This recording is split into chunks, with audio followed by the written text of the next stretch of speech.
And at first, we were going to be called Athabasca.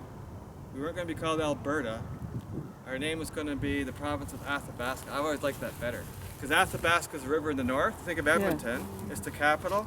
And Calgary is just sort of like a little side lake down below. We weren't that important yet. Alberta, I mean, at the time of the province we were, it was really Edmonton was important. North of Edmonton, that's where the activity was for the most part. Until the railway came through, Calgary was just really a backwater of Fort, just a small town. So we were going to be called Athabasca after the Athabasca River and the Athabasca natives in the north.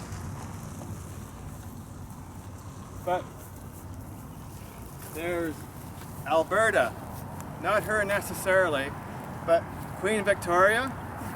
Her consort was Prince Albert, and Prince Albert dies relatively young. And Queen Victoria's in mourning all this time for 50 years, or whatever, wears black all the time. You see her photos. And because, again, it's the empire, and everybody wants to please Queen Victoria, and there's the Prince Albert this, the Prince Albert that.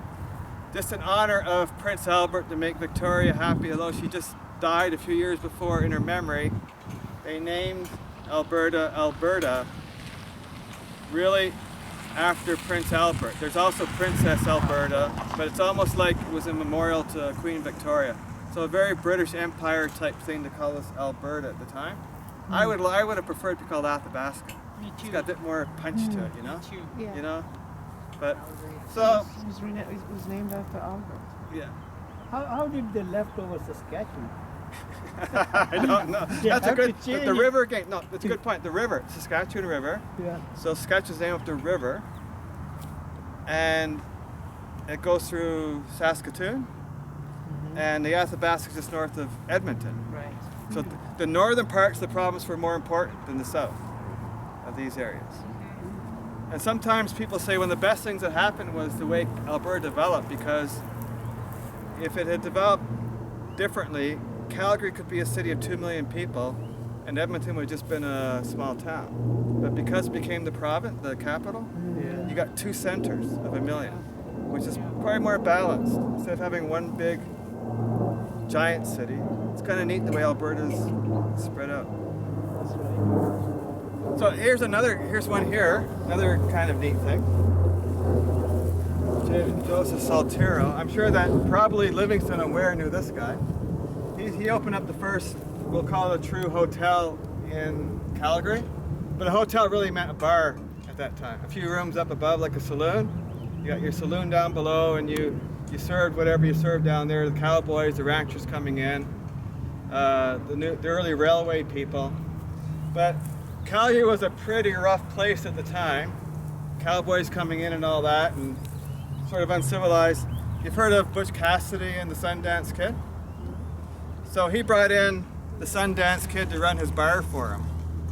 That's who ran his bar for a couple years or whatnot.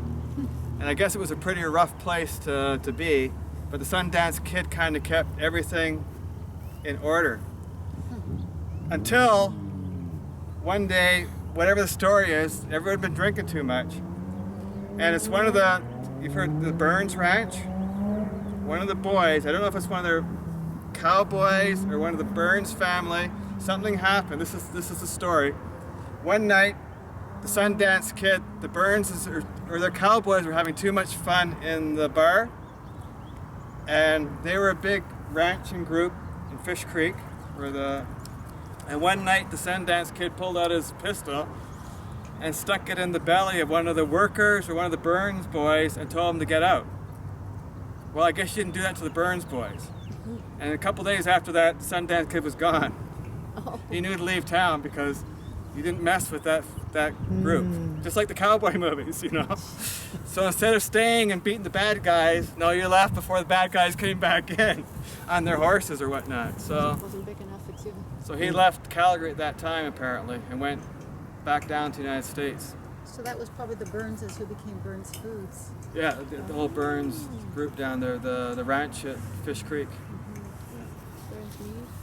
Yeah, all that group there. Around the turn of the 20s. I think they were an Irish family. I guess they were pretty feisty apparently. Yeah. They were really, they became civilized apparently. Yeah, They did. tough to sometimes. Actually.